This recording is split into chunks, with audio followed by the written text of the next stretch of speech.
예. 자, 야, 당원이 최고다라는 프로그램이 85회가 됐는데요. 이 시작점에는 지난 전당대회가 있었습니다. 당원의 당으로 만들자. 그래서 85회, 15회만 더 하시면은 100회 채우시고.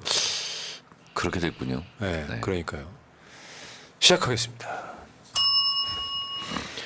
당원이 최고다. 당원이 최고위원이다. 세 분 나오셨습니다. 자, 정정래 서울 마포울 국회의원, 민주당 수석 최고위원 나오셨습니다. 어서 오십시오. 네, 국회의원 겸 당선자 정청래입니다. 근데 지금 어디 갔다 오셨다고? 동고차도. 진짜 오랜만에 들어보네요, 그 단어. 네, 동고차도.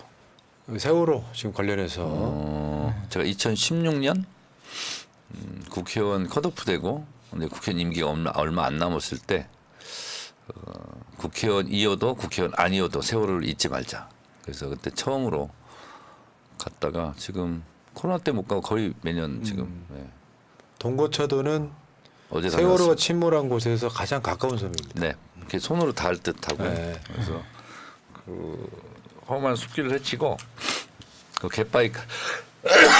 갯바위까지 가거든요. 근데 이번에는 특별히 더 의미가 있었던 것이 46일 단식한 유민 아빠랑 같이 갔습니다. 유명 건강은 어떤가요?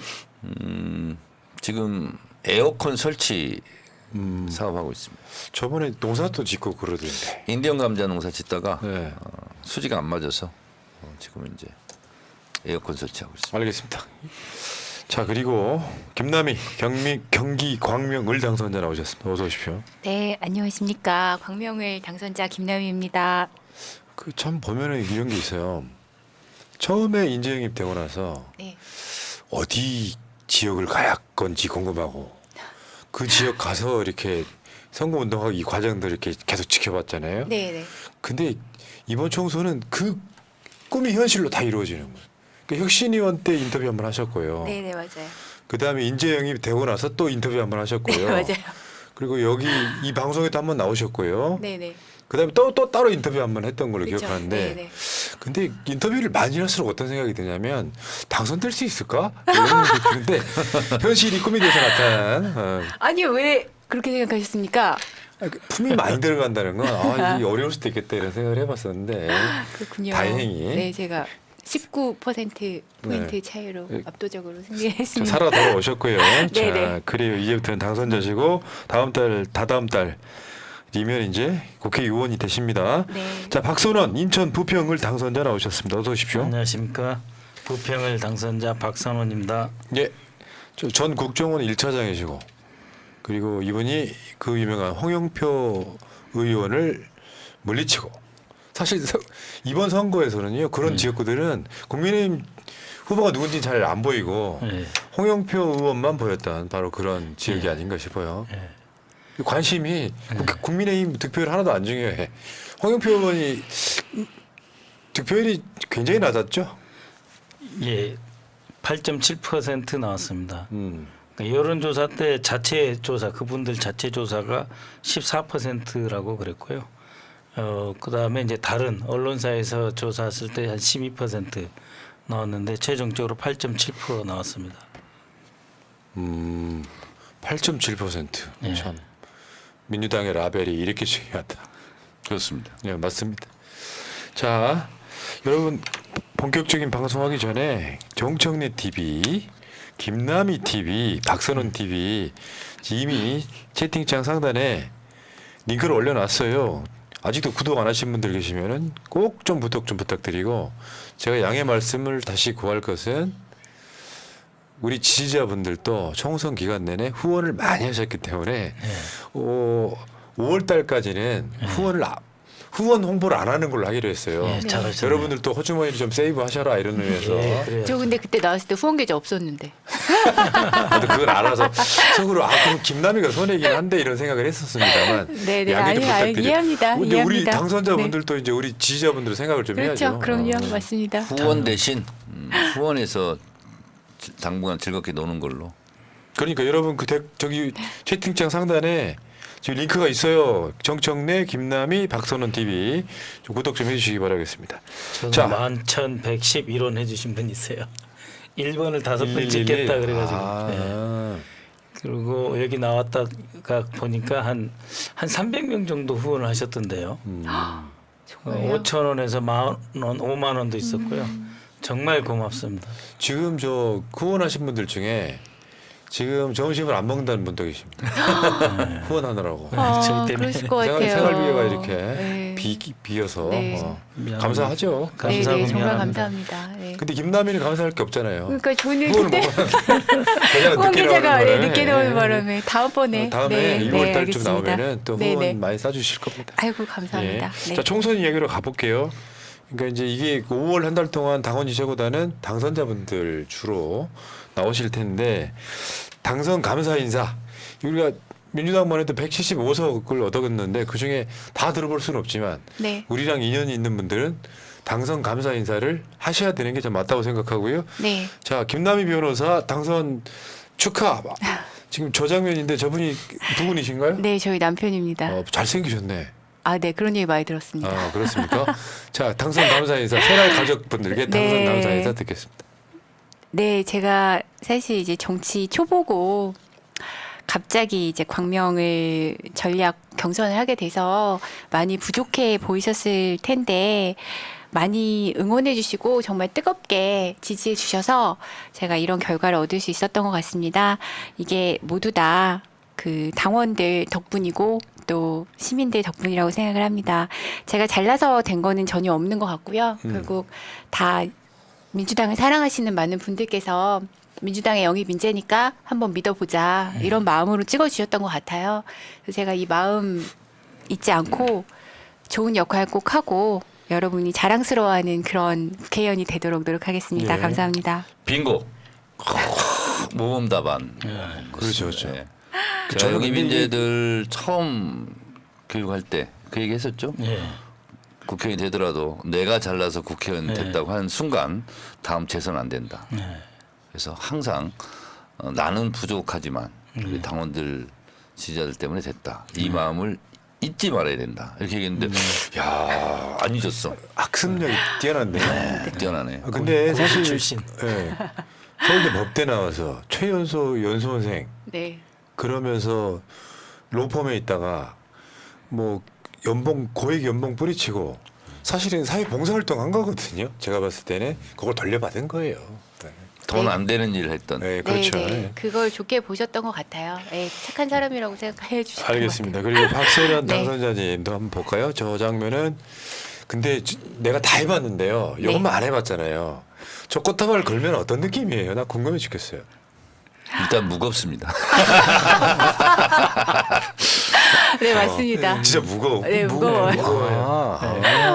저게 생화죠? 네, 네. 생화를 어떻게 저렇게 만들지? 그러니까 이렇게 그 뭐지 안에 이제 꽃을 꽂을 수 있는 거를 해가지고 꽤 두꺼운 판이에요. 그래서 거기에 일단 꽃을 꽂아서 링을 만들고요. 네, 링을 만들고 거기다 꽃을 이렇게 꽃에- 붙이는 네. 거예요. 붙여서 다음번에는 해오실 만한 분들에게 조화로 해달라고 그러세요.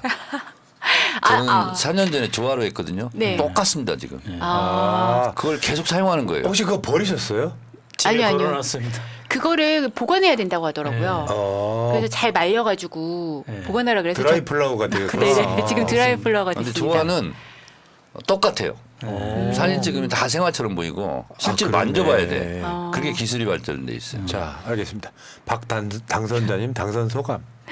예, 아까 푸나님께서 당원의 당으로 만들자 그 말씀하셨는데 우선 더불어민주당이라고 하는 정치 결사체 존재 그 자체에 감사드립니다. 우리 민주당이 정의, 민주주의, 중산층과 서민들을 위한 정책을 일관되게 추구해 왔기 때문에 바로 그 당을 선택을 하면 이 어려운 윤석열 체제에서 위기에서 극복할 수 있겠다라고 하는 희망의 보루로서의 민주당이 존재했기 때문에 감히 제가 당선될 수 있지 않았나 생각을 하고 있고요. 또 하나는 정말 부평을 주민들 우리 당원들의 수준이 높습니다. 아, 나는 권리당원이야. 나는 당원입니다. 이재명 대표 지켜주세요. 또 이런 분도 있어요. 내 속에는 파란 피가 흐릅니다. 그런 분들의 힘 때문에 제가 된 것이다. 그런 말씀하시는 분들도 있어요. 당신이 영입 인재 사오라고 하는데 사실 누구인지 잘 모르지만 당에서 보냈기 때문에 내가 지지하는 거다. 나중에 시간 들여서 사귀자. 지금은 당신을 위해서 전화를 하나라도 더 돌리겠다. 얼마나 감사한지요. 그래서 정말 과분한 애정과 사랑을 받았는데 이 모두가 우리 당의 존재 또 잘 싸워서 제발 윤석열 정권에게 심판하고 뭔가 바꾸라고 하는 기대 때문이 아닌가 생각을 합니다. 자, 그 음지에서 양지를 지향하셨던 그 느낌하고는 많이 다르죠 지금.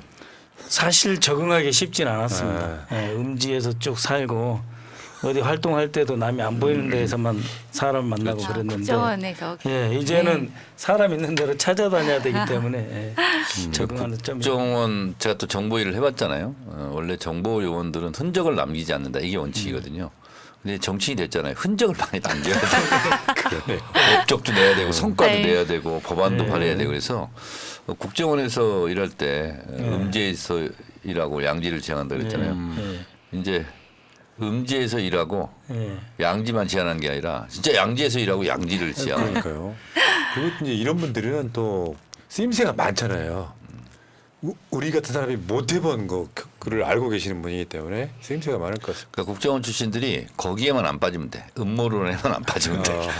근데 사실 음지에서 일하는 건 쉽거든요. 네. 왜냐하면 국가의 어떤 조직 그 보고 속에서 은밀하게 활동을 하는 거니까 그렇게 어렵지 않아요. 근데 이제 대중 속에서 정말 국민들이 원하는 것을 이해하고 호흡을 함께 한다는 것은 정말 어려운 것 같습니다.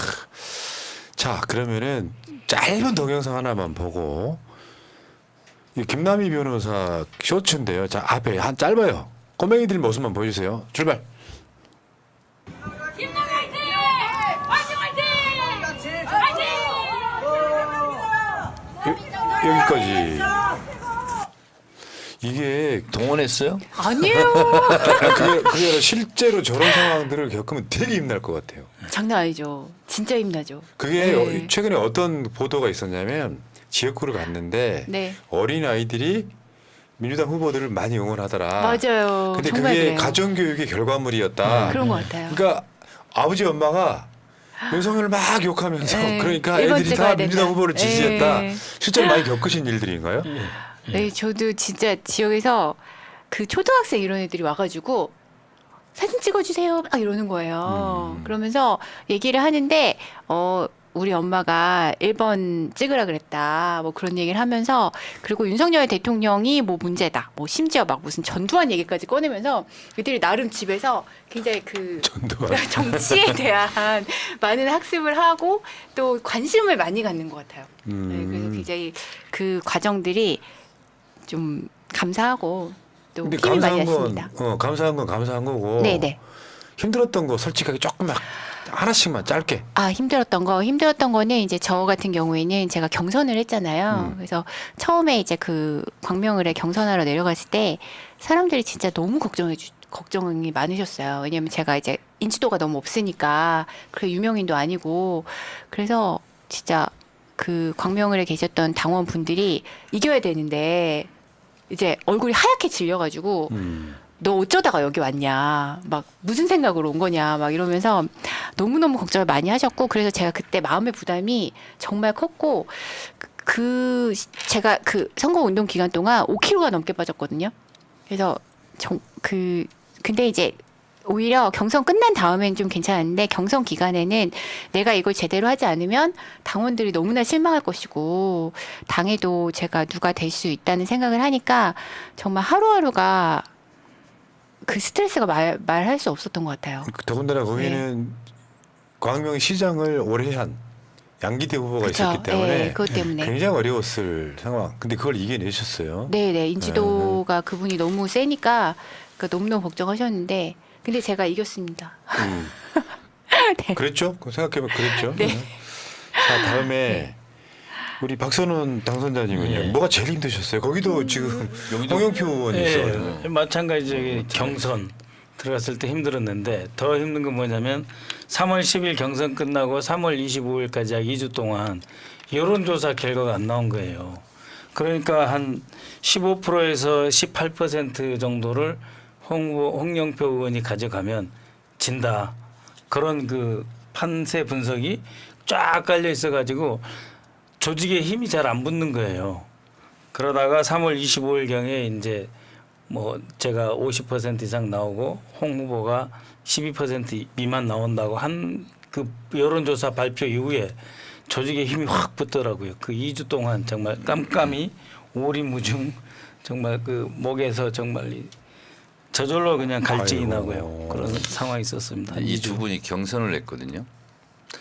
그런데 저희 지도부에서는 다 이길 줄 알았어요. 근데 본인들은 이제 본인 이런 게 잘 모르잖아요. 네. 근데 이제 이 정치를 좀 하고 이 당원들 대중들과 호흡하다 보면 흐름이 네. 그 물길을 알듯이 네. 금맥을 알듯이 그런 게 있거든요. 네. 그래서 우리가 새로운 규칙을 사실은 영입인재들은 정해줬죠. 영입인재 몇 호 타이틀을 달게 했어요. 네. 근데 그거면 당원들이 다 알아들을 거다. 그리고 그쪽으로 몰릴 것이다. 저희는 그런 확신이 있었어요. 근데 본인들이 이제 이게 경선을 하라니 보통 영입인재들은 단독 공천인데 그런데 4이긴 거죠. 영입인재들. 그 이야기 하더라고요. 이 대표가 당 대표가 강하게 키우려고. 자 그러면 이따 정치 현안 이야기를 좀 해야 되는데 그래도요 두 분이 이제 당선되셔가지고 국회에 들어가시면 왜 자기 전문 분야가 있잖아요. 네네. 근데 가장 중점적으로 하고 싶은 일이 뭔지 하나씩 들어볼까요? 네. 뭐 하고 싶으세요? 국회 들어가면? 저는 사실 이제 복지 전문가로 영입이 됐고요. 저는 이제 크게는 이제 그 두 분야의 일을 할 것 같아요. 하나는 저출생 문제고 하나는 고령화 문제인데 제가 이제 복지와 교육, 뭐 보육 분야에서 계속 활동을 해왔기 때문에 한국의 저출생 문제가 지금 엄청나게 심각하잖아요. 근데 저는 그 원인에 대해서 많이 고민을 하고 또 제가 지금 중학교 아이와 초등학교 아이 둘을 키우면서 또 실제로 아이를 키우는데 어떤 어려움들이 있고 또 정부나 그 국가 정책이 어떻게 되어야 되는지에 대해서 굉장히 많은 대안들에 대해서 모색을 하고 연구한 것들이 있기 때문에 좀 그 저출생 문제에 대한 대응을 좀 앞장서서 하고 싶은 생각이 있고요. 또 하나는 또 제가 항상 가지고 있는 생각이 노후가 두렵지 않은 사회를 만드는 것이 저의 오랜 꿈이기도 하고요. 그래서 노인 돌봄이라든지 연금제도라든지 이런 부분에 있어서 정책을 개선하는 과제를 제가 해야 하지 않을까. 그래서 또 복지 전문가로 영입이 된 이상 그 저출생 고령화 문제에 대해서는 제가 좀 앞장서서 좋은 정책도 추진하고 역할을 하고 싶습니다. 그럼 상임위는 보건복지. 네네. 우선은 보건복지에 근데 갈 것 같습니다. 보건복지 못 가면 어떻게 해요? 이렇게 얘기하면 넣어주시지 않을까요? 아니, 국방이 보내면 어떡하려고요? 아유, 저는 학습이 빠르기 때문에 뭐 닥치면 다 할 수 있습니다. 그러면은요. 네. 지금 원내대표 네, 네. 경선이 있지 않습니까? 네네. 근데 이제 아쉽게도 단독이야. 그렇잖아요. 네네. 그래서 박찬대 원내대표 단독 후보 있잖아요. 네. 거기한테 전화를 하세요. 아, 왜냐면 네. 알겠습니다. 혼자지만 찬반 투표를 하게 돼 있어. 그래서 찬성 눌러줄 테니까 네, 보건복지 보건복지 보내달라. 아이고, 네, 알겠습니다. 그렇게 네? 하겠습니다. 근데 그 공약 중에 네. 초선이 먼저다 그 공약이 있습니다. 네. 초선 위주로 우선 상임위 배치하겠다. 아 좋네요. 네. 그럼 우리 이제 박선원 당선자지만요. 예, 저는 이제 국가정보원 해외 북한 담당 차장을 했었는데요. 국가안보는 물론이고 각국에서 살아가기 위해서 어떤 국가 전략을 펼치느냐, 어떤 산업 정책을 펼치느냐, 정말 생존을 위한 피나는 노력을 하고 있거든요. 각 국가가. 그런데 최근에 이 대한민국에 대한 평가가 이렇게 낮아진 적이 없습니다. 정말 뭐 블룸버그, 파이낸셜 타임즈 전부 뭐라고 합니까? 한국은 미래가 없다, 끝났다. 곧 망할지도 모른다라고 하는 극단적인 말까지 나오고 있어요. 그래서 저는 당장 국회에 들어가면 정말 우리 존경하는 정청래 최고위원님들과 같이 대한민국이 현재 위기 극복을 위해서 어떤 전략을 수립해야 될 것인가를 집중적으로 단기적으로 한번 같이 연구해서 그걸 먼저 수립하고 싶어요. 그래서 대한민국 다시 일어서자 프로젝트 같은 것을 한번 세워서 민주당이 드디어 대한민국을 통째로 바꾸려고 하는구나. 확실한 수권 세력으로 일어서려고 하는구나. 역시 지금 이 윤석열 정권한테는 기댈 것이 없고 우리 민주당에게 기대야 되겠다라고 하는 어떤 그 신뢰와 미래에 대한 확신을 좀 우리 민주당으로 확 좀 끌어올 수 있는 작업. 좀 집중적인 지적 노력이 필요하다. 그걸 좀 하고 싶어요. 한 서너 달이라도 한 6개월이라도요. 그럼 상임위는 어디예요? 상임위는 희망 상임위. 정보위하고요. 겸임 상임위라 하더라고요. 그래서 지난번에 저 교육시킬 때 이야기하셨잖아요. 정보위 겸임하면서 국방이나 통일통이 생각하고 있습니다. 아니 그 겸임 상임위는 잘 못 가요. 아 그래요? 외통위를 하면서 정보위를 간다는 것은 원내대표가 편애하지 않으면 아 그렇겠네요. 못 가는 거라니까. 근데 너무 쉽게 얘기하시네. 겸임 상임위 그냥 주는 거 아닙니까 정보위는? 아니. 아 그래요? 그거 아닙니다. 미안합니다. 미안합니다. 겸손하라 했는데 죄송합니다. 근데 민주당이나 지지자들 입장에서는 일 열심히 하겠다는데 말릴 이유는 없어요. 근데 이게 이제 전문성이 있으시잖아요. 이게 이제 원내대표 권한인데 박찬대 원내대표가 곧 될 것 같은데 정보위는 우리가 비공개 회의지만 진짜 중요하거든요. 근데 뭐 정보 국정원 차장 출신이니까 뭐 안 보내겠어요? 예, 하긴 그렇죠. 상징성이 있는데. 국정원의 정치 관여는 계속될 가능성이 높고 또 이재명 대표. 근데 전화를 해야 돼. 찬성표 찍어주겠다고. 아 전화. 근데 그거 있잖아요. 저 그 국정원의 선거 개입, 뭐 네. 당대표 테러 관련한 것들 그거, 네. 박선원 후보가 있었기 때문에 네. 사실 그런 지점이 사실 원천 봉쇄된 측면도 있어요. 예, 일부 시도가 있었는데 네. 그래서 이재명 대표 암살 테러 기도 사건에 대한 진상 규명 꼭 좀 하고 싶어요. 맞죠. 그거 해야 됩니다. 저는 대충 어디를 짚으면 된다 이건 서 있거든요. 예, 그래서 꼭 국회에 좀- 들어가면 이것도 한번 제대로 한번 파헤쳐볼. 그럼요. 예, 왜냐하면 정보를 갖고 있을 수도 있어요. 사전에. 자, 알겠습니다. 욕심들도 많으시고요. 이 마음 초심이 변치 않으시기를 바랄기에. 그럼 이런 것도 있죠. 선거 운동을 해보면은 네. 내 지역구에 이제 쉽게 표현하면 아주 유치하게 표현하면 이 지역구 내 거잖아요. 그럼 이 지역 막 발전시켜야 되잖아요. 그럼요. 그 현안들 이거 꼭 해결하고 싶다 이런 현안들이 있죠. 광명은 아무래도 교통이 제일 큰 문제예요. 광명이 서울로 출퇴근하시는 분들이 진짜 많거든요. 근데 광명 을 지역에 지하철이 없어요. 아. 네, 광명 갑 지역에 그럼 GTX 놔야 돼요? 아니요, 그 GTX도 얘기가 되고 있는데 그건 좀 너무 후 얘기고 지금 신안산선이라고 그 서울과 연결하는 지하철이 공사 중인데 이게 조금 지연이 되고 있더라고요. 아. 그래서 제가 당선되고 처음 간 게 신안산선 시행사를 찾아갔습니다. 공사 그랬어요? 점검을 하기 위해서. 나 당선자야. 이거 빨리 해줘. 이거 그거예요? 그렇죠. 해야죠. 제가 또 이런 역할을 부여받았으니까 그 주민들이 워낙 교통에 대한 그 요구들이 많으셔가지고 제가 잘 해결하도록 열심히 하려고 합니다. 자 그럼 여기서 또 이제 그 네. 유튜브 강의를 또 잠깐 하자면 일단 네. 손명수 당선자를 찾아가세요. 거기가 국토부 차관이고요. 네네. 철도 전문가입니다. 아, 그렇군요. 그래서 손명수 전 국토부 차관 네네. 용인에서 당선된 네. 그걸 네. 찾아가서 네네. 솔루션을 좀 찾으시고 아, 좋습니다. 네. 그 다음에 네. 제가 또 지하철을 성공한 사람입니다. 그래서 홍대부터 시작하는 네. 지하철이 상암동 거쳐서 네. 그 한준호원 지역구 덕은역 거쳐서 강서구 부천까지 가는 20km 2조 1천억 들어가는데 민자 매칭이거든요. 그래서 국비가 이미 4,477억이 배정이 돼 있어요. 그거를 12년 만에 했네요. 제가 처음 제기를 해가지고 상암동 주민 2명이 찾아와서 지하철 놔달라고 그래가지고 그 과정은 저한테 들으시고 아, 네네. 제가 한번 찾아뵙겠습니다. 지금 저희가 그 신안산선 말고도 그 신천한 신림선이라고 또 그 추진하는 게 있거든요. 그래서 좀 말씀을 드려야 될 것 같아요. 그래서 그 네. 대한민국 최고 전문가일 거예요. 그 네. 손명수 전 차관 네. 이번에 당선자. 네네. 거기랑 만나서 네. 쭉 상의를 하면 네네. 그 안에서 답이 나올 거예요. 아, 네. 좋습니다. 이런 거 진짜 감사합니다. 돈 받고 가르쳐야 훌륭한 돼. 선배 진짜. 네, 훌륭한 훌륭한 선배. 선배님이십니다. 이게 다 당선됐으면 이미 6선인데 말이죠. 자, 박선원 당선자 예. 부평의 지역 현안이 뭡니까? 부평은 이제 남쪽으로는 경인 전철, 또 북쪽으로는 경인 고속도로 이렇게 위아래로 갇혀 있다시피 해요. 그래서 더 이상 이렇게 발전을 하는데 팽창하는데 한계가 있습니다. 그래서 경인 고속도로 지하화가 이제 인천 모든 국회의원들과 시장의 최고의 관심사예요. 그래서 경인 고속도로를 지하화하면 그 위로 이제 공원도 조성하고 또 몇 군데는 이제 상업시설도 조성함으로써 감히 꿈꾸건대는 우리도 판교 부평도 판교 분당처럼 되어보자라고 하는 개발에 대한 꿈. 그것을 위해서 경인고속도로의 지하화 이것이 가장 큰 문제이고요. 두 번째로는 한 50여만 평의 땅이 새로 생겨요. 미군 기지, 그다음에 국방부가 이렇게 반환하는 우리 토지.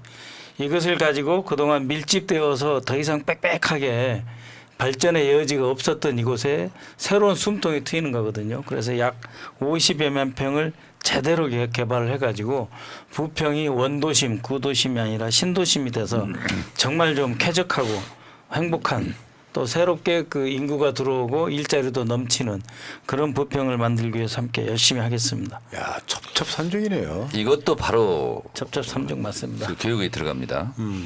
이거 공교롭게 내가 한 일을 좀 말씀하시는데 경의선 숲길공원 연트러파크 그게 원래 지상 1층, 지상 2층 철길이었어요. 그렇게 되면 어떻게 되겠어요? 아파트 5, 6층 높이로 기차가 지나가잖아요. 그러니까 인천공항까지 가는 거 새로 놔야 되기 때문에. 그래서 그걸 제가 초선 때 공약했습니다. 7.4km 거기를 지하화하고 거기를 공원을 만들겠다. 그것도 실제로 됐어요. 근데 지하로 파려니까 50m를 팠습니다. 지금 50m에 철길 하나 지나가고 지하 25m에 또 하나가 지나가거든요. 그러니까 지하 2층으로 지금 지나가고 있는데 그러니까 그 위에 이제 지상 부지가 남지 않습니까? 7.4km. 근데 이 땅이 철도 시설관리공단 땅이 국유지예요. 그 철도 시설관리공단에서는 뭐라고 저한테 얘기했냐면 KTX 건설하라고 빚을 8조를 줬는데 이자 갚기도 바쁘다고. 그래서 그 땅을 원래는 건물 지어서 다 임대 분양한다고 그랬어요. 안 된다. 이걸 지난한 싸움의 과정이 있었어요. 그래서 결국은 거기 홍대 입구 홍대역하고 서강대 앞 그 두 분만 건물을 지어라. 그래서 애경백화점이 홍대 앞에 들어온 거거든요. 맞아, AK 플라자. 네, 애경백화점. 그리고 나머지 공원이 지금 공원이 됐습니다. 근데 전 세계적으로도 가장 성공한 공원 중에 하나 이게. 왜냐하면 24시간 360일 발길이 끊이지가 않아요. 그러다 보니까 맞습니다. 범죄가 한 건도 없습니다. 지금. 공적 감시 기능이 작동해서. 근데 이게 다 돈이에요, 예산. 지하로 팔려면. 그러니까 경인고속도로를 지하하려면 결국 돈 문제거든요. 네, 돈을 그렇습니다. 해결해야 돼요. 그러면 이 돈을 어떻게 해야 명분이 있어야 되거든. 그 명분은 저랑 같이 만들면 되겠습니다. 고맙습니다. 나 진짜 거기 연트러파크 갈 때만 느끼는 건 너무 좋은 거예요. 좀 철도가 좋아요. 있으면요. 양쪽 지역이 단절이 돼요. 그렇습니다. 이걸 다시 이어주잖아요. 알겠습니다. 그래서 그게 처음에 물론 저 혼자 한 건 아니고 주민들하고 같이 열심히 투쟁도 하고 뭐 토론회도 하고 뭐 철도 교수들 막 전문가 모셔놓고 토론했는데 결국은 이제 그걸 발표를 했어요. 딱 발표한 순간 뭐 땅값이 오르는 게 좋은 건 아니지만 철길 옆이기 때문에 땅값이 제일 헐값이었어. 그동안. 그 당시에 800에서 1,200만 원이었어. 한 평. 철길 옆에 아무도 안 살려고 그래. 발표한 순간 5천만 원이 됐어요. 그래서 지금 연남동 서계동이 그 주택가까지 카페 골목이 되고 다 리모델링에 쓰는 게 뭐냐면 경의선 숲길공원의 영향이거든요. 그 동네가 달라집니다. 산뜻해지고. 야, 그래서 당선시켜줬구나. 마포 사람들이. 그래서 여기도 그 구간이 있잖아요. 부평에. 예, 있습니다. 그게 되면 거기에 경의선 숲길공원처럼 그런 게 생기는 거거든요. 알겠습니다. 그거 하면 앞으로 좋아질 거예요. 본인 앞날도. 자, 오늘 이 이야기는 여기까지. 왜냐하면 이게 이제 지역에 뽑아주신 분들에 대한 립 서비스였어요. 자, 잘 됐으면 좋겠어요. 네, 그러니까요. 고맙습니다. 슈퍼 스윗님 그렇게 고맙습니다. 자, 정치연으로 가겠습니다. 자, 오늘 이재명 대표하고 윤석열 사이에 영수회담이 있었다. 근데 이제 지난한 과정을 거쳤잖아요. 국민의힘 총선 대패 그리고 윤석열의 지지율 23% 당일날 영수회담 합시다고 제안이 왔고 의제를 선정하는 과정에서 이것도 지려질 것 같으니까 이재명 대표가 의제 없이 한다. 그럼 뭐 그게 무엇이 중요한디 해가지고 오늘 이루어졌는데 보면은 사실 영수회담이란 말이 이렇게 우리 입에 안 오를 정도로 굉장히 오래전 단어에 가까웠었던 건데 저렇게 이루어졌고요. 오늘 전체적으로 정리를 하면 그런 것 같습니다. 가장 이제 그 중에 윤석열 면전에서 김건희 특검을 수용하라고 촉구했다. 가족 의혹 정리해야 된다 이런 얘기도 있었고 오늘의 진짜는 뭐냐면 이재명 대표가 윤석열에게 할 말 다 했다.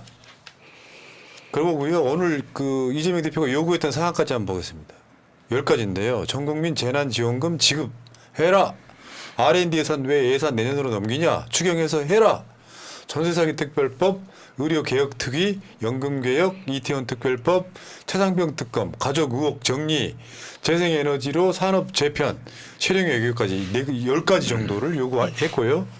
그중에서 아마 지금 그 전국민 재난지원금 지급에 대해서는 오늘 대통령실이 즉각적으로 어렵다라고 얘기를 했고, 그리고 저거는 의료개혁 관련해서는 아마 민주당도 이제 여기에 협조를 하겠다는 얘기가 나와서 이거는 뭐 민주당도 의료개혁, 그러니까 이게 원래 이제 총선 때 어떤 거였었냐면은 의사들하고 국민들하고 정부하고 정당들이 모여서 이거를 한꺼번에 좀 논의를 해가면서 사회적 합의를 봐가면서 하자 이 이야기였었거든요. 그렇죠. 네. 저거는 좀 이게 저렇게 발전할 개연성이 있어 보이고, 네. 진짜 중요한 최상병 특검이나 뭐 전국민 재난지원금 지급이나 가족 의혹 정리라든지 하는 진짜 핵심 의제에 대해서는 아마 거절하지 않느냐 이렇게 생각이 드네요. 그런 것 같죠? 오늘 어떻게 네. 보셨어요? 근데 이거 역대급 이벤트 중에 하나였는데. 제가 그냥 촌평을 하자면 제가 페이스북 두 개를 올렸습니다. 근데 굿 스피커와 배드 리스너의 답답한 130분간 우이독경 영수회담이었다. 이거고요. 이재명 대표의 모두 발언만 빛났다. 이런 거고요. 그리고 비공개 때 85%를 윤석열 대통령 혼자 얘기했다는 거 아니에요? 무슨 얘기를 했을까? 그런데 윤석열 대통령 발언한 걸 글로 옮겨보면은요, 비문이 많습니다. 그리고 거기에 쓸데없는 거시기 뭐 이런 게 많아요. 그래서 제가 회담 들어갔다 왔던 박성준, 진성준하고 통화를 좀 했었는데 굉장히 지루했답니다. 오늘 윤석열의 목소리도 진짜 이상했거든요. 그래서 제가 그리고 보기엔 조금만 얘기한다면 그리고 이제 A4 LPG를 써갔지 않습니까? 근데 원래는 이제 뭐 덕담 조금 하고 그럼 대통령이 먼저 발언할 줄 알았대요. 근데 그것도 그렇죠. 준비가 안 돼 있었다는 거예요. 네. 그래서 모두 발언 이제 끝난 줄 알고 퇴장하라고 언론들. 그때 잠깐 이래 가지고 이제 이재명 대표가 10페이지 분량 한 18분 정도 15분 정도 읽은 건데 그거 말고 보여진 것도 없고 한 것도 없고 합의 한 줄도 없잖아요. 그래서 우이독경이었다 이런 거죠. 그래서 제가 봤을 때는 국민의힘에서는 내부적으로 불만이 많을 것 같아요. 그리고 이재명만 빛난 거거든요. 맞습니다. 생중계되는 가운데. 그래서 윤석열 대통령이 지지율 반전, 뭐 사진 찍는 거 이런 거 하려고 그랬는데 결국은 실패했다. 그런 생각이 듭니다. 그러니까 지금 의제를 없이 했기 때문에 더 많은 얘기를 할 수 있었던 그렇습니다. 거잖아요. 근데 뭐라도 자기도 말을 했었어야 되는 게 아닌가 싶긴 하더라고요. 제가 보니까 그러니까 아무 말도 안 하고 그냥 뭐 그냥 웃다가 이재명 대표님이 말하니까 자기는 또 그냥 우리끼리 얘기하죠. 뭐 그게 다였던 것 같아요. 아마 비공개 때 말을 대부분 했다고 하는 건 아마 변명을 했겠죠. 그렇죠. 이건 이거 못하겠다, 이거 못 받는다 받는 이런 이렇게. 얘기 했던 것 같고, 근데 국민들에게 보여지기에는 이 사람이 어떤 컨텐츠도 없고 할 말도 없구나 이게 더 드러난 자리가 아닌가 싶었습니다. 근데 저희도 이제 이런 거 분석을 많이 하거든요. 어떤 상태였을까? 표면적으로는 매우 오만한 태도. 이것을 통해서 자기 지지자들한테 나 이재명 대표이고 양보한 거 없어 이런 사인을 보낸 거다. 그런데 진실로 문제는 둔감하다. 지금 무엇이 문제인지 잘 모른다. 그러다 세 번째로는 윤석열 대통령이 왜 혼자 85분을 이야기했을까? 그건 초조 불안의 반증이다. 그렇죠. 왜냐하면 잘못하다가는 말릴 것 같고 그러니까 대화를 못하는 거예요.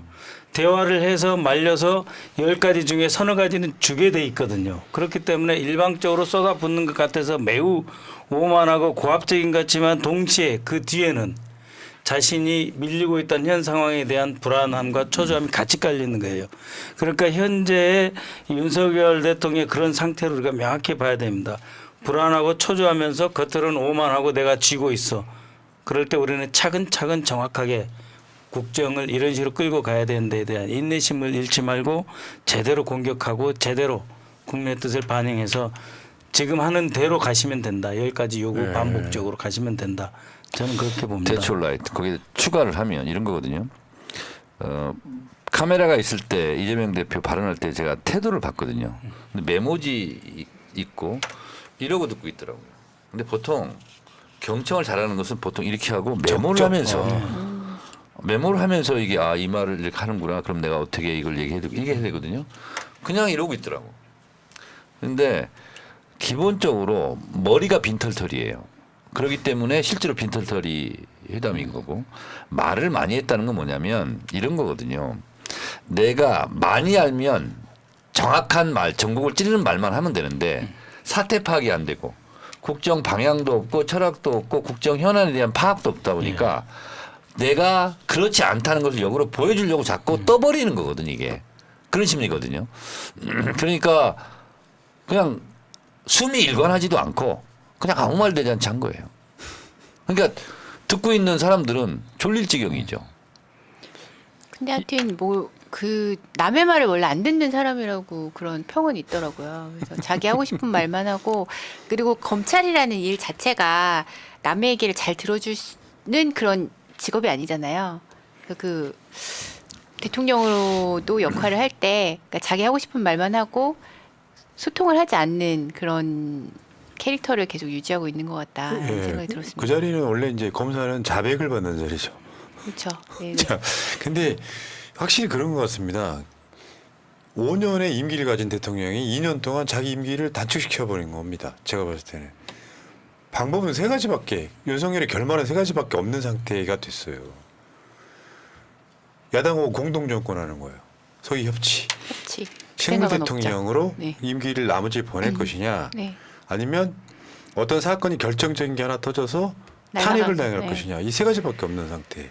결말이 정해진 상태에서 무엇을 선택할 것인지에 대한 시금석이었다.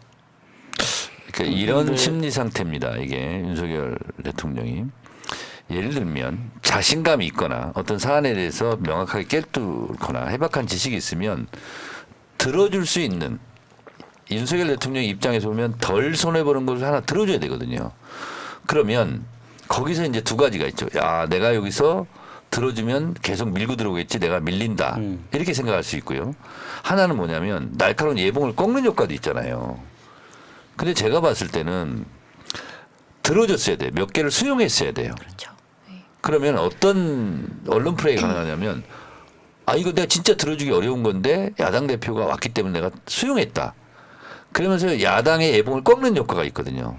근데 이런 머리가 일단 안 돌아가는 거였고 또 하나는 뭐냐면 본인이 위기에 몰려서 불렀잖아요. 먼저 손을 내밀었잖아요.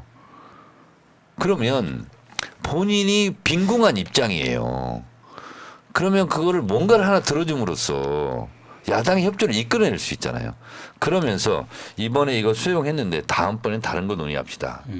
이러면서 야당 대표를 자주 만나는 게 본인한테 좋은 거예요. 본인이 결국은 예산 집행권 본인한테 있잖아요. 그럼 본인이 빛나는 일이거든. 근데 안 들어주면 들어줄수록 야당의 주장이 더 빛나는 거거든. 그래서 제가 두 번째 페이스북에는 참 미련한 대통령이다 그렇게 썼습니다. 근데 회담이라고 하는 것, 영수회담 내지 정상회담 같은 경우에는 시간의 길이가 매우 중요하거든요. 늘 우리는 그걸 체크를 하는데요. 일단은 이제 윤석열 대통령이 이런 걸 하는 거예요. 내가 충분히 시간을 줬다. 이재명 대표에게. 그러면서도 내가 끌고 갔다. 난 당하지 않았다. 그리고 충분히 시간을 줬기 때문에 이재명 대표를 또 만날 필요가 없다. 그래서 자기 지지자들한테 그렇게 이야기하는 거예요. 나는 안 끌려갔고 상당히 시간을 많이 할애해줘서 애우도 했고 하나도 안 들어줬고 앞으로도 들어줄 게 없기 때문에 다시 만나지 않겠다.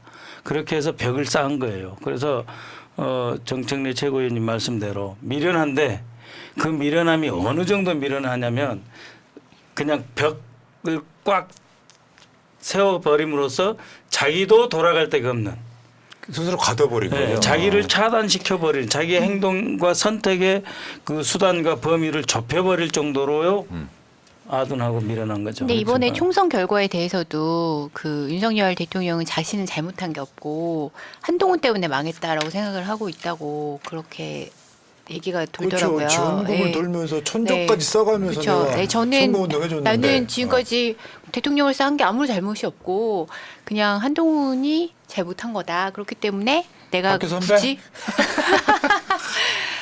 네, 그렇죠. 윤석열도 학교 잘하는 선배죠. 선배예요. 저 한동훈 부인하고 그렇죠. 친구예요.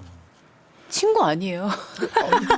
그냥 아는 아는 분이죠. 사이? 아는 사이죠. 근데 어. 하여튼 그래서 이제 모든 중심이 세상의 중심이 나인 것 같아요. 그러니까 나는 잘못한 게 없고 내 대통령으로서 내가 한 건 다 맞는데 이제 주변 애들이 잘못해서 그런 거니까 나는 야당하고도 협치할 필요가 없는 거죠.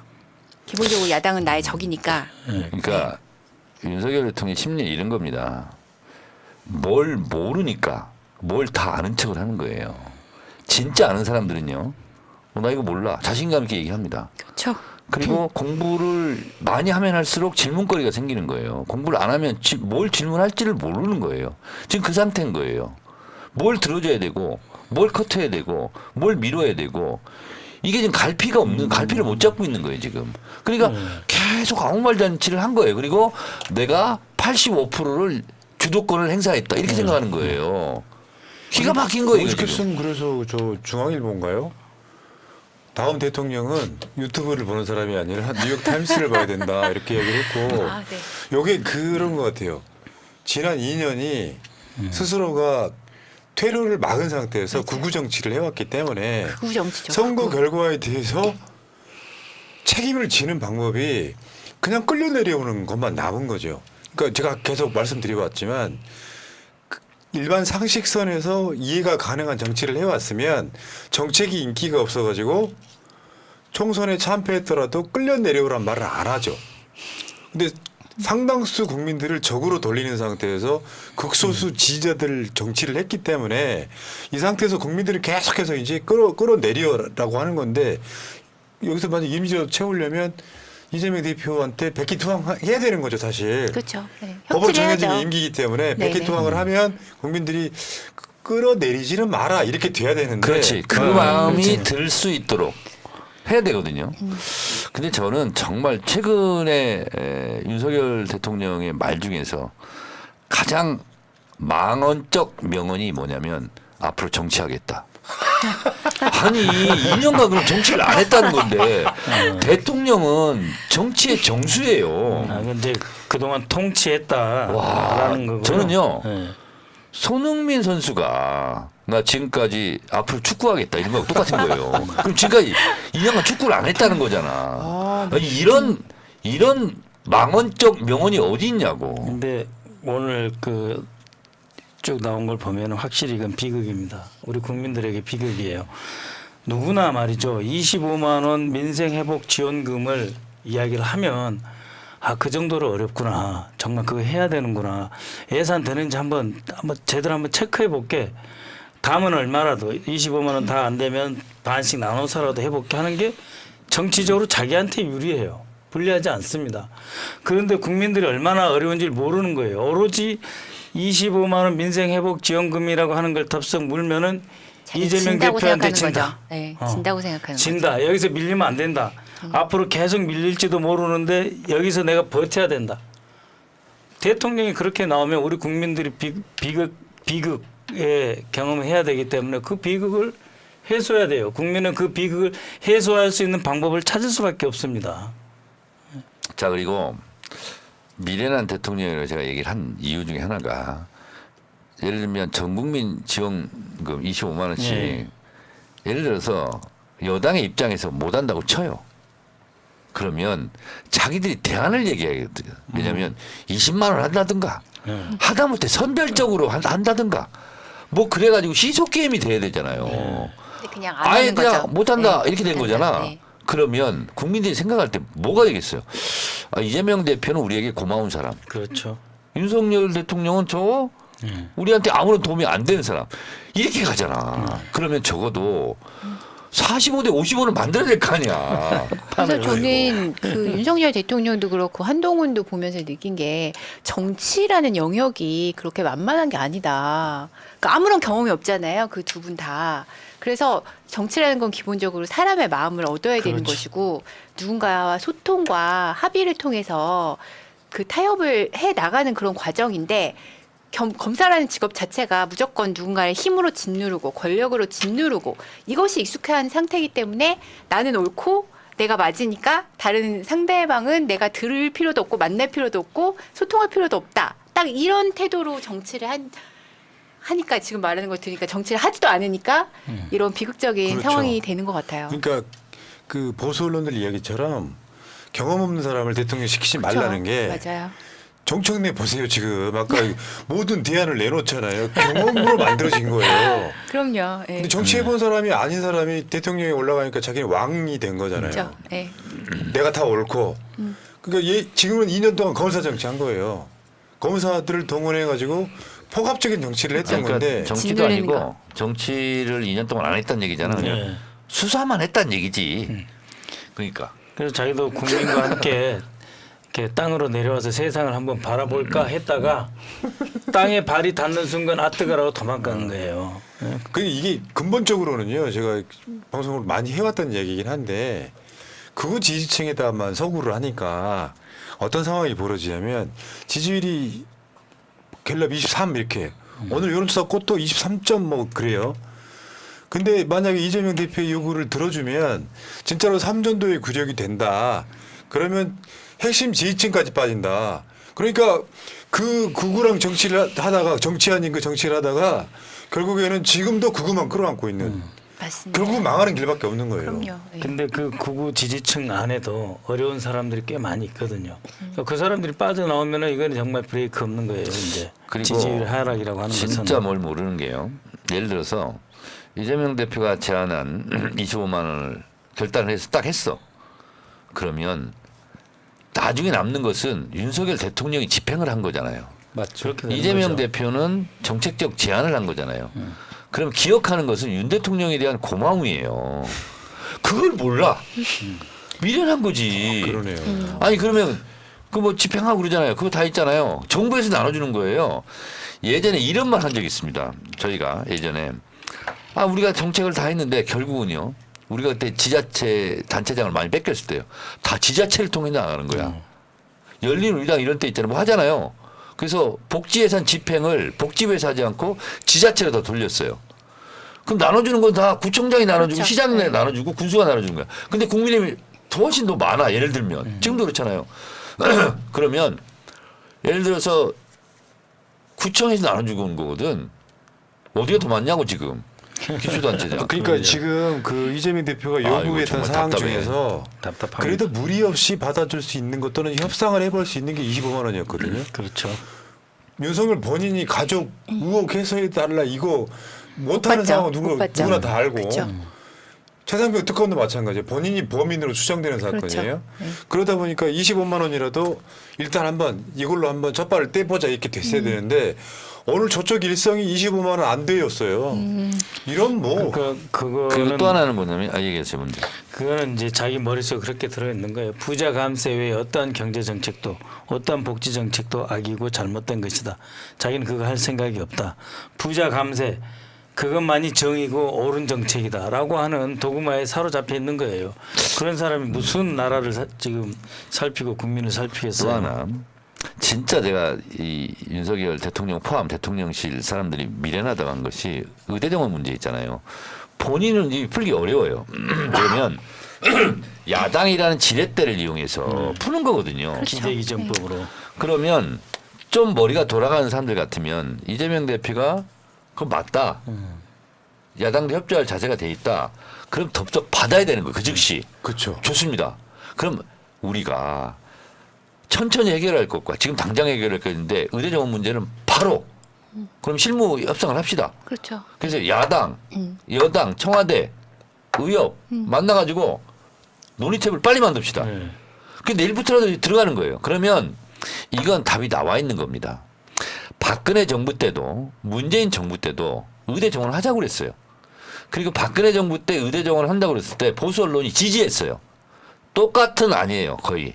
문재인 대통령 때 하려고 그러니까 지지했던 보수 언론들이 또 반대했거든요. 그게 뭐냐면 의대 정원 4,500명입니다. 공공의료 맞아요. 이런 거거든요. 이것밖에 답이 없어요. 그러면 대통령 면이 덜 깎이면서 야당을 지렛대로 이용해서 할 수 있는 거거든. 근데 이거에 대한 파악도 덜 돼 있는 것 같아. 제가 윤석열이었으면 이거 하나만으로 딱 낚아채가지고 합의를 하는 거야. 합의는 발표하는 거야 이걸로. 본인이 한 말 있잖아요. 그 의대 정원이 과학적 근거가 있다 그랬어. 2,000명을 1,000명까지는 안 해도 돼. 반까지 깎아줄 수 있어. 근데 의사들 입장에서 400명인데. 아니 3천 몇백 명이 지금 의대 정원인데 2천 명을 갑자기 늘려서 어떡하자는 거야. 교수도 부족하고 강의실도 부족하고 실험실도 부족해. 근데 왜 이렇게 이 토론이 이렇게 신나냐? 아 근데 신나면 안 돼요. 그러니까 내 왜냐면은 말이요. 이 상황이 내가 왜냐면 매국노인가 봐요. 이 뒤에 숨겨진 게 있거든요. 그러니까는 야당 대표 이재명 정치인이 제안한 거 그거는 들어주지 않는다. 야당 대표 이재명으로부터 시작되는 어떤 행동이 돌아가기 시작하는 거, 가동되는 거, 작동되는 거 이거 용인하지 못한다. 앞으로도 절대 그런 상황을 만들지 않겠다라고 하는 정말 몇 번 회의에서 이 결론을 갖고 예. 나왔겠습니까? 이거는 근데 제가 듣기로는 아닌데 잠깐 네, 이거는 네. 윤석열과 그 세력의 전략적 합의 내지는 결정의 결과라고 본다고 한다면은 이거는 가볍게 볼 수 있는 문제는 아니에요. 우리 당 전체에 대한 어떤 그 공격적인 것도 나올 수도 있고요. 자기 나름대로 하나의 프로그램의 시작이다라고 하는 점도 한번 우리가 생각해 봐야 돼요. 지금 우리가 조심해야 될 건 공작적체 지금 이런 반전시켜 보려고 하는. 네.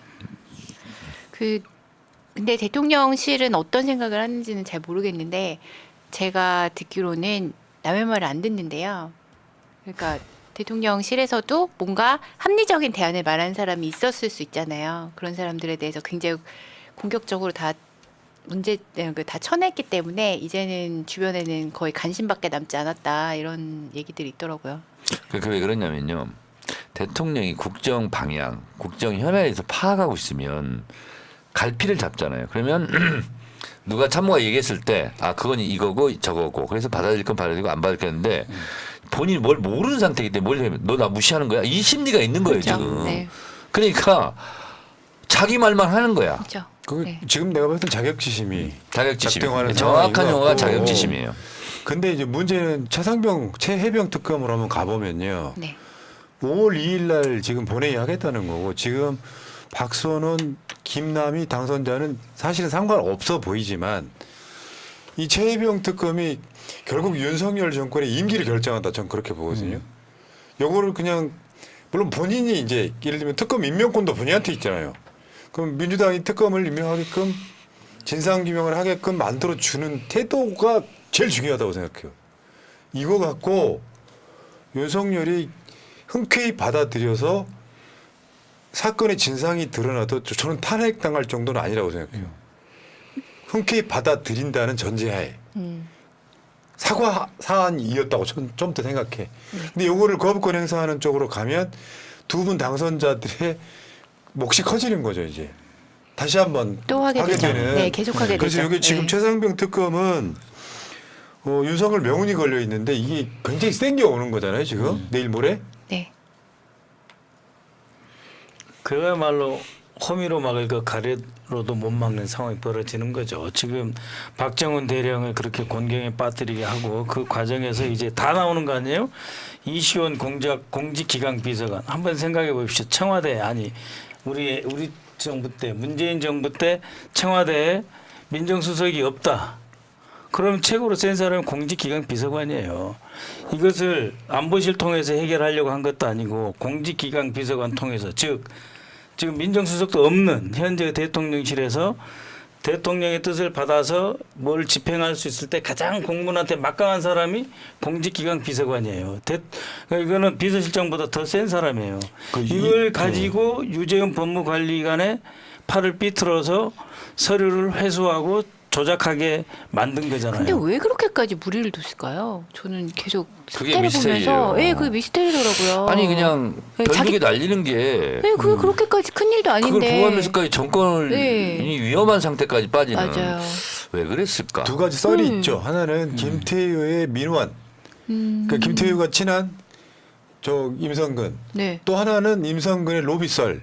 이거 나 좀 빼달라고 하는 로비 썰. 이런 것들이 지금 작동한 게 아니냐라는 썰이 있긴 합니다. 뭐 근데 확인할 수는 없고요. 그런 로비 때문에 이렇게까지 위험한 행동들을 한다는 게 좀 납득이 안 가서 도대체 무슨 생각으로 이런 일을 그러니까 이 했는지. 어떤 그 조직이나 체계가 네. 작동하다가 한번 탄력을 받잖아요. 그러면 뒤로 후퇴하는 순간 망하는 거거든요. 그러니까는 후퇴하지 못하고 계속 밀고 가다가 정권 전체의 명운이 걸린 특검으로 이게 이제 비화가 되는 건데 그러면은 그 전에 막았으면 되지 않느냐 안 막아져요. 왜냐하면 이 정권은 절차라든지 아니면은 어떤 그 제도에 따라서 권력의 행사가 자제되고 제한될 수 있다.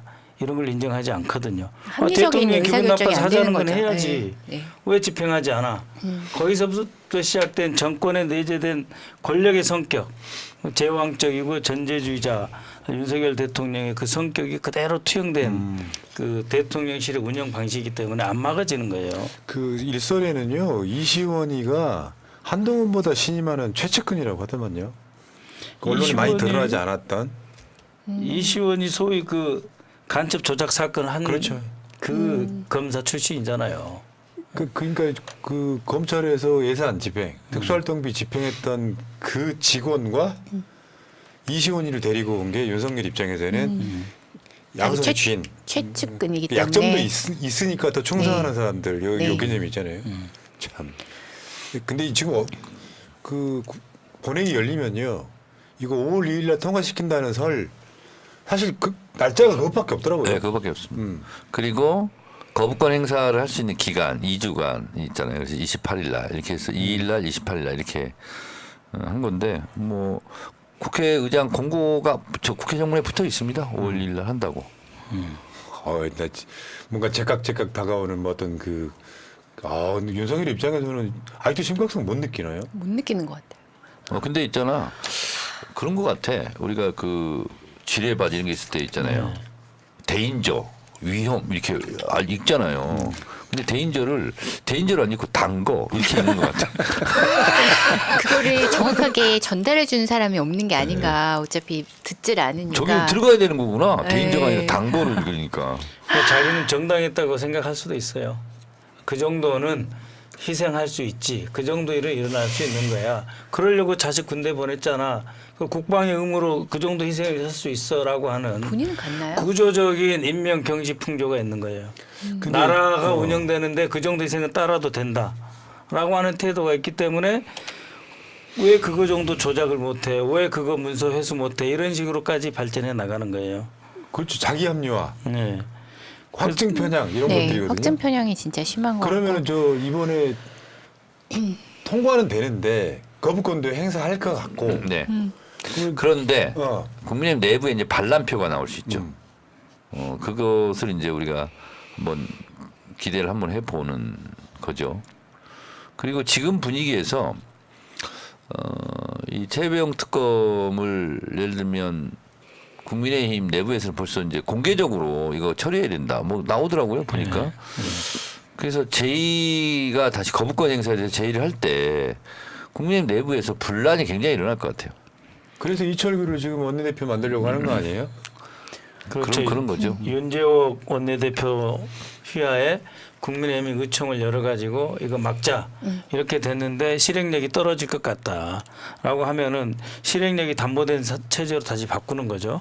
그게 이제 이철규 의원 체제라고 할 수가 있는 건데 문제는 뭐냐면은 왜 이렇게까지 막을까? 즉 자기들끼리 가지고 있는 공유된 정보 이거 안 막으면 안 된다.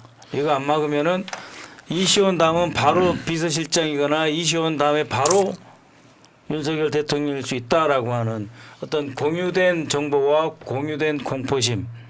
그래서 과도하게 방어 메커니즘, 디펜스 메커니즘이라고 하는 그 방어 기제가 작동하고 있는 거다. 그래서 통째로 가는 거예요. 이거는. 제가 봤을 때 제 뇌피셜 뭔가 있어요.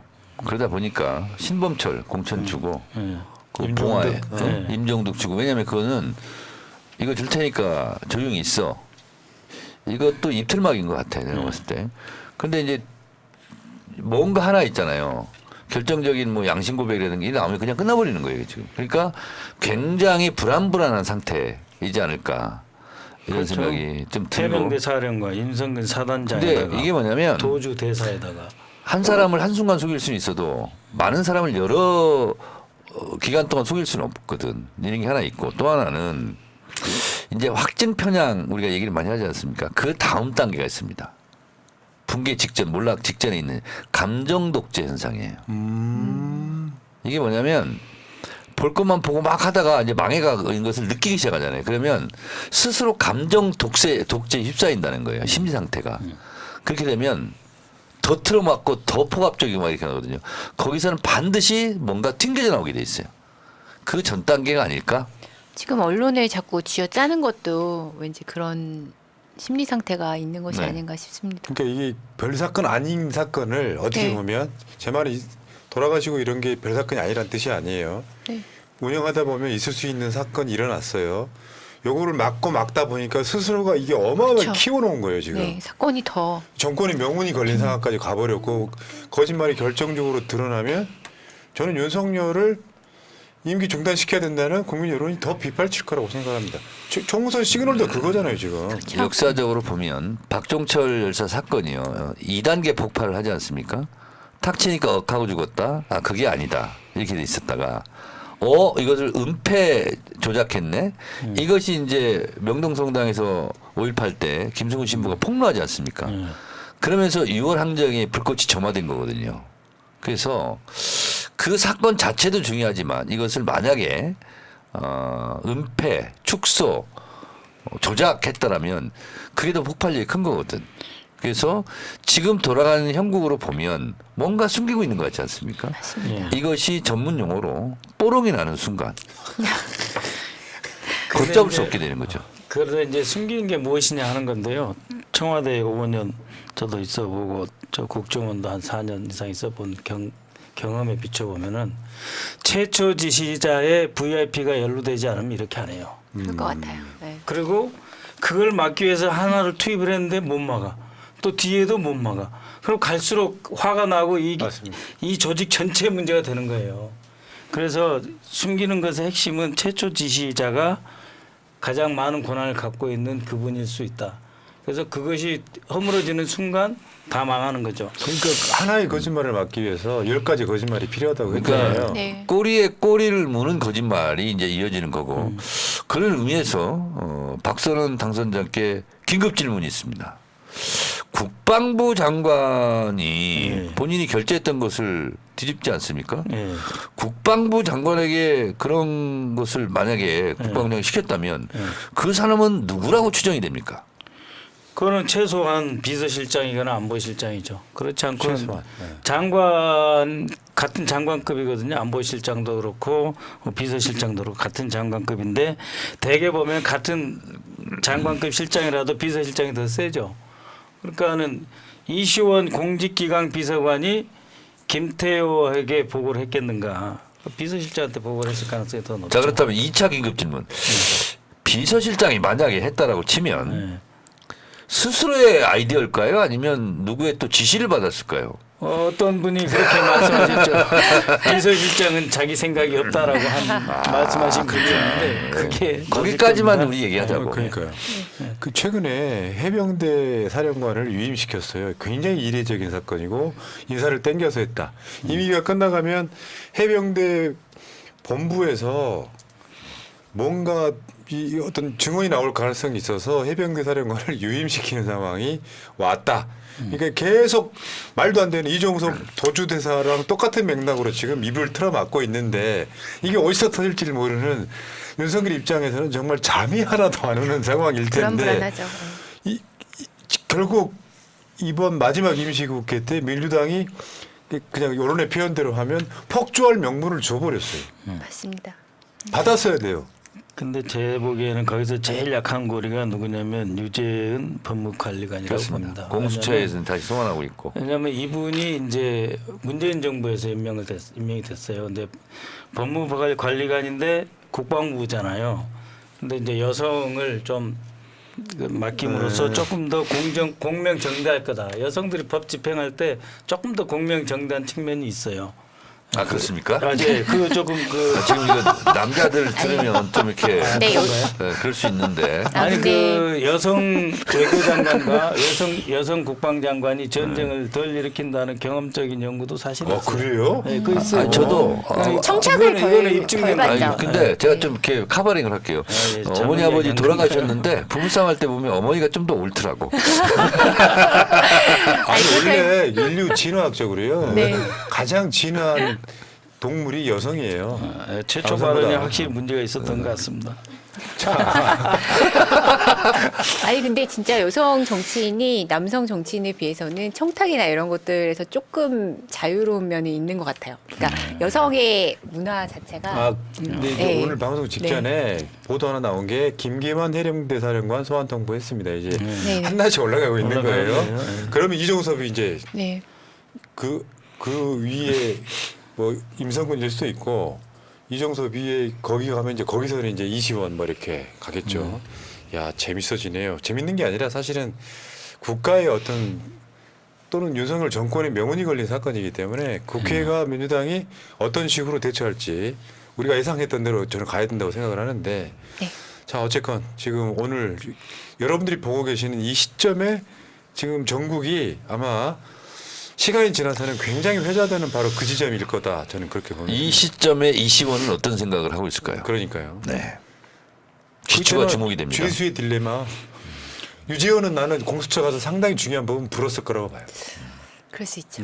아니, 본 게 아니라 솔직하게 말할 수밖에 없죠. 그렇죠. 알겠습니다. 그러면 마지막으로 10시가 넘었으므로 자 호야 62TV님 감사하고요. 자, 마지막 아니 근데 이 시간에 지금 동접이 13,000명인데 네. 정말요? 네. 이럴 수 있는 거예요. 꼭 그걸 인증을 아니 남겨요. 제가 아마 영수회담 직후여서 그러지 않을까요? 제가 충남 금산군 진산면 성막리가 제 이제 고향이지 않습니까? 부모님 산소를 갔어요. 야 그리고 이제 면소재에 와서 밥을 먹었는데 새날 잘 보고 있다고. 야, 그 우리 동네 고향 마을까지 새날을 보고 있는 분이 있더라고. 지금 뭐 99만 명이 넘었는데 뭐 우리나라 대한민국 국민 중에 5천만 명이잖아요. 50분의 1은 보고 있는 거예요. 그렇네요. 예. 그리고 어제 동거차도 갔다 나오다가 산악회 분들이 같이 탔어요 배에 80명이. 근데 뭐 다 이제 우리 전주 분들이래. 아이 거기서 새날을 또 보고 있다고 나한테 막 얘기하는 거야. 아유, 감사합니다, 여러분. 구독 좀 부탁드리고. 자, 마지막으로 시청자 여러분께 30초씩 네. 마지막 인사하시고 이제 집으로 가세요. 네, 네. 아, 네. 제가 새날에 처음에 혁신이 하면서 출연했을 때 이 분하님께서 너무 띄워주셔가지고 오늘 이 자리가 있게 된 게 아닌가 하는 마음이 조금 들고요. 하여튼 국회의원으로서 좋은 역할 하겠습니다. 감사합니다. 브라보. 예. 저는 새날이 새로운 날을 열자라는 뜻인 줄 알았더니 새가 날아든다라는 뜻이랍니다. 많은 구독자를 바라는 푸나님의 바람이 아닐까 생각합니다. 부평을 동지 여러분, 당원 여러분 정말 감사합니다. 정말 여러분들께 초심을 결코 잃지 않고 심부름꾼으로 열심히 겸손하게 일하겠습니다. 고맙습니다. 사장님 수정 좀 해드리면 원래 새날이고요. 박근혜 정권 때 새날이라는 단어를 숨기려고 쓴 문장이에요. 여기. 아, 새가 새가 날아든다. 네. 자, 그다음 정중희 의원님 하실 말씀 있어요? 처음처럼 늘 처음처럼 한 잔. 제가 항상 사인을 항상 하는 것이 늘 처음처럼 늘 처음처럼 하겠습니다. 알겠습니다. 고맙습니다. 당원이 최고다. 당원이 최고위원이다. 85번째 방송 마치겠습니다. 자, 새날은 내일 낮 방송에 다시 오고요. 세 분은 또 다음에 뵙겠습니다. 고맙습니다. 네, 감사합니다. 민주주의 평화 통일 다 죽어간다 이대로는 놔둘 수 없다 자 다시 한번 해보는 거야 자 다시 한번 싸우는 거야 자 손 맞잡고 어깨를 걸고 우리 함께 이기는 거야 자 다시 한번 해보는 거야 자 다시 한번 싸우는 거야 자 손 맞잡고 어깨를 걸고 우리 함께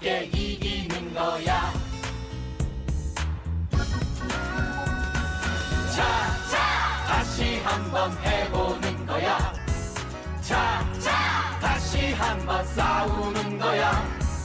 자, 손 맞잡고 어깨를 걸고 우리 함께 이기는 거야. 자, 다시 한번 해보는